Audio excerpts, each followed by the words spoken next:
Well, in boxing, 1985 has been something of a vintage year when Britain could once again boast a world champion.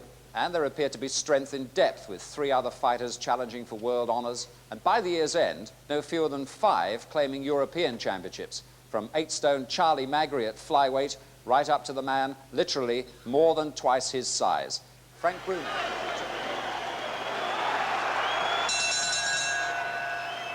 And this crowd sensing that Bruno could be on the edge of victory here. He's got him again with the right and a second one, and he's down. Right at the start of the 4th round, 10 seconds in. Is he going to beat the county? I don't think he is. He's not coming up, and Bruno is the European champion, and he's made his mark in the world. Mark Kaylor and Errol Christie made their mark in a regrettable way by brawling on the street before their fight. Thankfully, the fight itself at Wembley was memorable, with an early shock for one of them. And over goes Christie in the opening 30 seconds. But in that first round, Christie hit back. And this time Kaylor goes over. Delayed action, right hand got him, so they've been down once apiece. In the 8th, Kaylor had the last word. Taylor's got him, he's got him, and this must surely be the end. Kaylor has won the grudge battle. And seems quite keen to celebrate.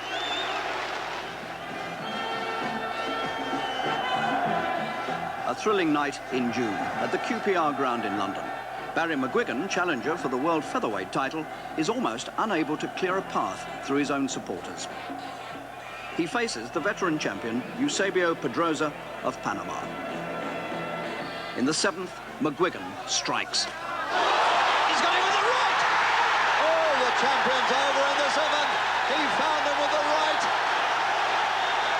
Compulsory 8 pounds.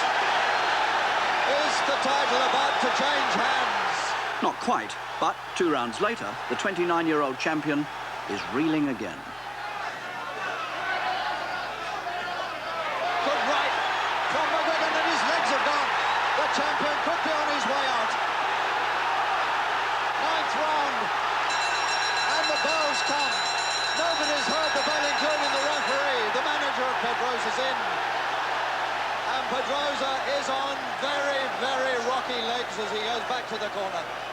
But with the dignity and courage of the true champion, Pedroza would never quit. Good right, he's found him with the right again. And Pedroza's hurt. And a left and another left, and he's going. He's going, the legs have gone. It's the 13th round, and Pedroza's on the verge of defeat again. Yet, somehow, Pedroza survived the 15 rounds. And then, we waited to hear McGuigan proclaimed the new champion. Barry McGuigan. McGuigan has won it. McGuigan is the champion of the world. What a night it was. The Irish roared out into the pubs of Shepherd's Bush. McGuigan stayed with his family. Your daddy's the champion of the world. A day or 2 later, he went home to Ireland, where they gave him a hero's welcome. But in September, he was back in the ring at the King's Hall in Belfast, the arena where he climbed to fame. He was defending his new title against 28-year-old Bernard Taylor of America, a man who'd never lost a professional fight, at least not until McGuigan got at him in the 8th round. And Taylor looks like a desperate man in his corner. He's shaking his head. And they're throwing it in. They're throwing the towel in. Taylor doesn't want to go on. Boxer of the year, of course. McGuigan might yet prove to be Britain's boxer of the century.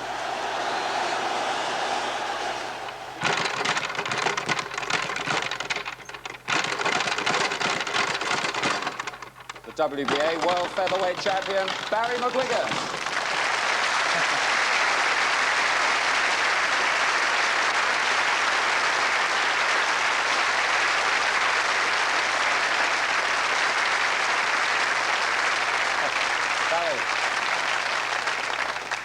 I know you like to keep training, but this is ridiculous. Going back to that marvellous night in June, you seemed so composed at the end of it. What sort of went through your mind immediately after winning the world title? Well, I was a wee bit confused because everybody was jumping in and screaming, and there was no decision made at that stage. And of course, knowing the way these decisions can go, and the fact that Pedroza was still there at the end of the fight, I was in two minds whether I'd won or not, of course. Was there doubt in your mind? Well, there was doubt. There's always doubt, of course, until the decision is announced. But I was delighted, of course, then when it was announced. It was really overwhelming. He was a good champion, wasn't he? Because you thought you had him on a couple of occasions. I thought I at had least. him 3 times. After the knockdown the 7th, I knew I didn't have him because I watched his eyes when he got up, and I rushed over at him and I paused a second, and he was still very composed, so I knew I hadn't got him. But I thought I had him in the 9th, and I belted away at him, and I didn't hear the bell. And I'm sure that it must have said that was the right get, like hitting him after the bell, but I didn't hear anything, and I just tried to finish him, and then the referee ran out and his cornerman ran out, and I realised that it was over. But I didn't think that he would come out for the 10th round. And then when he came out, I said, Jesus, when's this guy coming to stay down, you know? So I just kept batting away at him, and you know, he was a great champion, fantastic champion. What's it meant to you becoming world champion? Well, it's meant a great deal. It's what I wanted to do, is to become the world champion. But I feel now that I have a lot more to offer the people. I feel that I'm fighting at a different level of fighting now. I feel that I can get better, and I feel I can win at least another title at the higher division of 9 stone 4. You move up a weight. But your next fight's arranged, isn't it? My Sosa of Argentina? My next fight's arranged against Fernando Sosa from Argentina, number 4 in the WBC, and number 4 in the WBA and number 2 in the WBC. And he's from Argentina, 48 fights and only lost 3, so I'm up against it in a big way. Just one word about this man, Azuma Nelson. Well, we keep hearing about him, that he reckons he's the best featherweight around. Yeah, he's a great fighter, great champion, and big puncher. Dangerous, but he keeps saying that I'm a woman. I don't appreciate that. I wait for another 12 months. I feel that we need another 12 months for the fight to materialise properly. And he has to fulfil his contract, and so do I with But it might BBC. happen. It will It happen, might happen in a couple of months. Right. I'd imagine 12 months. Just now you were sitting next to Big Frank over here. Yeah. Frank, come on out here and say hello to us. Yeah. Good to see you. It's been quite a year for you too, hasn't it, really? Yeah. Undefeated this year, and the European Championship. Satisfied, I should think. Very, very satisfied. Now, what about next year? Because all the fans out there, they're saying, well, you know, we want him to fight for the World Championship. And I suppose you do just as badly, don't you? Right, I've got to defend my title, my European title next year, early next year. And I should be getting eliminated for the world title in the new year. An eliminator first. Well, yeah. Of the 3 world champions, there are 3 world heavyweight champions extraordinarily right now. Is the one that you'd most like to box? Michael Spinks would be the easiest one, but I'm not fussy whoever. He's a bit lighter, isn't he, than much more the lighter other than two? the others. Do you do this stuff at all? This, Yeah, I do you? bit, but I'm not as good as my little tinker here. No? you just give it one usually, Yeah, don't you? that's Or right. just hang on to this. Yeah. Not as good as Barry. Frank Bruno Yeah. and Barry McGuigan, ladies and gentlemen.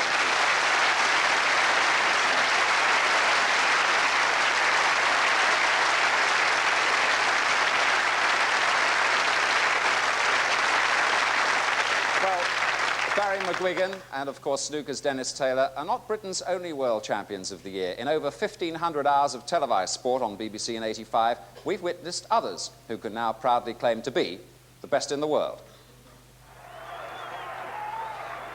In the once pubman's pastime, the world crown went again to Eric Bristow. For the match, double 16. Champion for the 4th time, and he very nearly went out in round 1. The more gentle but nonetheless skillful sport of indoor bowls found a new man. And there he's got it.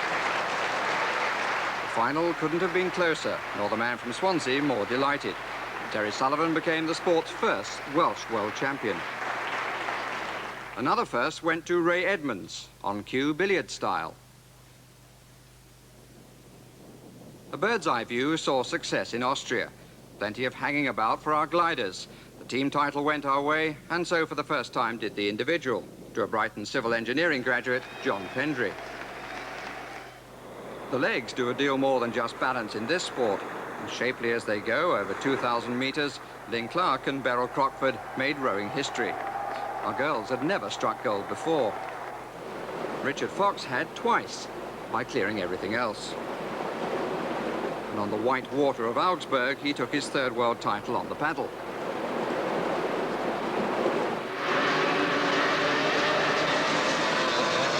Among the heavy spray brigade, the power merchants, the checkered flag Formula One star was lowered to 44-year-old Bob Spalding of Ipswich.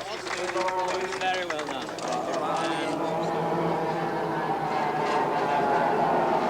And a sign writer called John Hill kept his name and his 52 years in front by retaining Formula 2. On the track, a long-cherished dream came true for Derek Bell when he won the endurance title for sports cars, in partnership with a German, Hans Stuck, and a Porsche. On other circuits, Ulsterman dominated. Errol Christie, hot rod champion, Brian Reed, Formula 2 TT. And here, for the fourth year, Joey Dunlop from Ballymoney at Formula 1.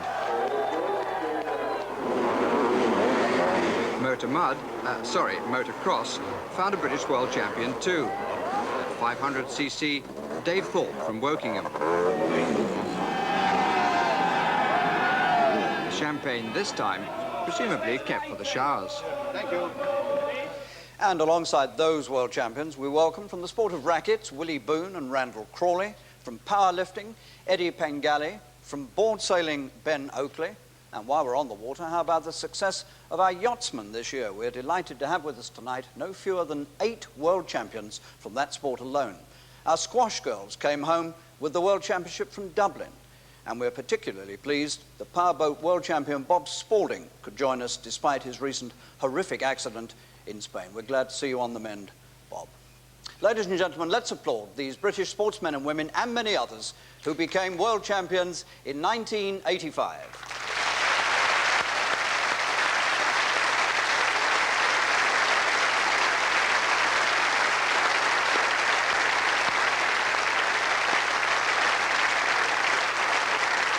Well, now motorsport, and of course our man at the microphone is Murray Walker.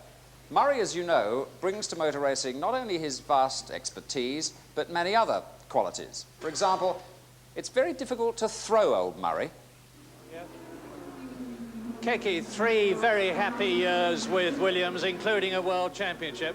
Keke, 4 very happy years with Williams, including a world championship. Do without him. So for next year's Formula One World Championship Series, Keke Rosberg will drive for McLaren, the British-based company who once again dominated the Grand Prix scene and took the Constructors' Championship. As for the drivers in 1985, well, the men to beat obviously were the McLaren team. The Frenchman, Alain Prost, runner-up for the past 2 years, and Niki Lauda, who pipped Prost for the title in 1984.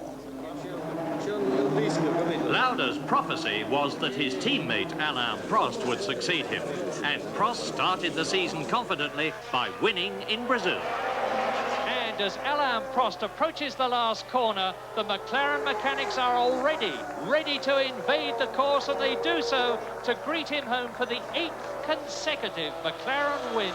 But Prost's progress was halted in Portugal. Michele Alboreto won in Canada and Germany, and by mid-season it looked as though he would be the first Italian world champion since 1953. But at Silverstone, Prost's win narrowed the gap. And at Brands Hatch, his task was made easier when Alboreto's hopes literally went up in flames. And that's it, that's it. Alboreto is out of the race. Alboreto is out of the World Championship. And it was here that fortune at last smiled on Nigel Mansell in his 72nd Grand Prix. With Father Eric there to see it, he scored his first of 2 1985 wins with a dominant drive. He is exultant, he is exuberant, and he's got every justification to be. Well done, Nigel, and well done, Alain Prost, world champion at last, and McLaren for retaining the Constructors' Championship. Motorcycle racing history was made by Freddy Spencer, the quiet American who became the first man to win the 250 and 500cc World Championships in the same year. At Silverstone, in quite appalling conditions, Spencer and Honda reign supreme. Freddy Spencer wins the 500cc British Grand Prix for the first time in his brilliant career. Well, now, a year ago, our cricketers had just been spanked by the West Indies here, losing all 5 tests. Well, very shortly, the England team will be setting out for the forthcoming tour of the Caribbean in much better heart. The Ashes have been regained, thanks in no small part to David Gower's unruffled authority as captain and Ian Botham's unquenchable spirit. The turning point for England's fortunes came, ironically, without Botham, in India back in January. England became the first team ever to win a series in India after losing the first test, a triumph for Gower, and Graham Gooch's return to the fold after his South African ban strengthened the team further. But England lost the one-day series to Australia, and there were strident calls for the captain's head. His reaction? A century at Lord's in the 3rd one-day match. Everyone, including the police, enjoyed the first test at Headingley, which marked a triumphant first home test appearance for Tim Robinson. He's got 100. A terrific performance from Tim Robinson. But even he was briefly upstaged by Ian Botham. A few more there. That's his 5th, an enormous 6. Up onto the second balcony here, right in front of us. England's 533 was the basis of a thrilling 5-wicket victory, achieved when Lawson, disgracefully impeded by the crowd, missed the final catch. Young Simon O'Donnell, the suffering bowler, swore vengeance at Lord's. And thanks to Alan Border's superb 196 and 41 not out, it was O'Donnell himself who hit the 4 which brought Australia a 4-wicket win. So, with the series level to Trent Bridge and a masterly 166 by David Gower in the form which was to light up a wet season. Very majestic, almost casually majestic. But now for England and for Botham, there was frustration. Edmonds, a good catch, and it's a no ball. The result, an overheated Botham, which required coolness and diplomacy from Gower. Rain spoiled the Old Trafford test after another of England's G-force, Mike Gatting, cracked 160. There it is, 100 for Gatting. But the weather and the admirable Border saved Australia. England's breakthrough at Edgbaston started with a superb catch by Phil Edmonds off Botham to dismiss Wood. And it continued with Gower's running out of Lawson. Through for a quick single, goes onto it quickly, and it's a good throw, and he's out, and it's a sensational start to the morning's cricket. Then more glorious batting by the England captain. That's one for the memory, and even the bowler is clapping the stroke and the century. Robinson shared the triumph, and there wasn't much time left for Ian Botham, not that he needed much. What about that? That is quite incredible. First ball, bonk for 6. So the stage was set for Richard Ellison. Well, what about that? Border goes clean bowl by Ellison, 36 for 5. Real drama. Rain seemed likely to save Australia again until the freak but surely fair dismissal of Wayne Phillips. Well, he's done him, but will it be given out? It'll need some consultation. It'll need to be something on the replay. Umpire Shepherd has given him out, and Phillips is distraught, and Ritchie at the other end is equally distraught. Well, I was very disappointed with that decision. I think that decision's cost us this match, and there's no way in the world that they could possibly tell that was out. And in my view, the batsman gets the benefit of the doubt. Botham found himself belatedly on the carpet for the Trent Bridge incident before the Kangaroo did battle with the Lion for the final time at the Oval, where Graham Gooch was in majestic form. Full pitch, and that's just what Graham Gooch wanted, because that will surely take him to 100. Gower added yet another 100, and England's victory was hastened by a supercharged Botham. It was Les Taylor who took the final wicket. Caught and bowled, and England have won the test match They have regained the Ashes, and David Gower must be one of the happiest men in the sporting world at this moment. And as for the West Indies, I'm sure they'll be quaking in their boots at the moment. the NatWest final once again produced a dramatic climax. They've got a run to. The last ball, Brindle to Rundle. It's out. Would you believe it? Fletcher and Essex also won the John Player League before Middlesex became county champions when Daniel bowled Gifford.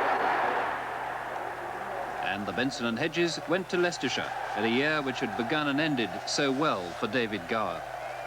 Well, David Gower is right now with our successful bobsleigh team in the Italian Dolomites. But as you know, it's been well publicised enough, Ian Botham is in Hollywood, and I hope that right now he's joining us from there.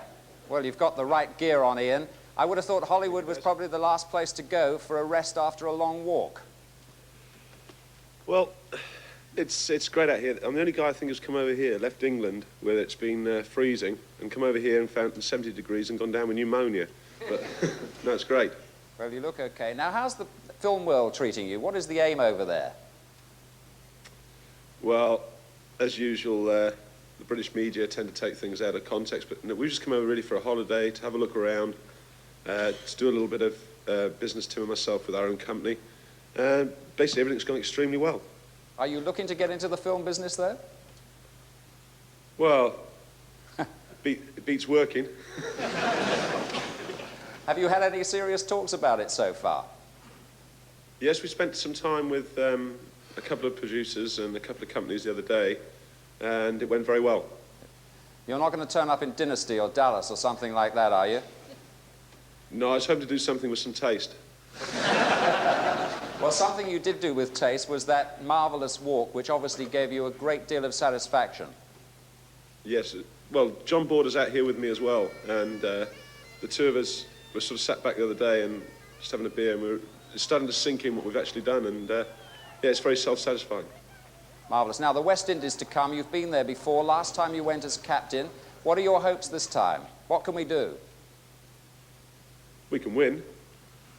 No, I think it'll be a very tight series. I think on current form, you're talking about probably the top two sides in the world at the moment.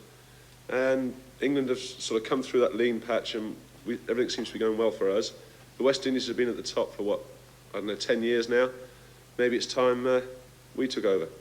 Certainly is. Well, I hope you can hear the round of applause you're about to get. Ladies and gentlemen, Ian Botham.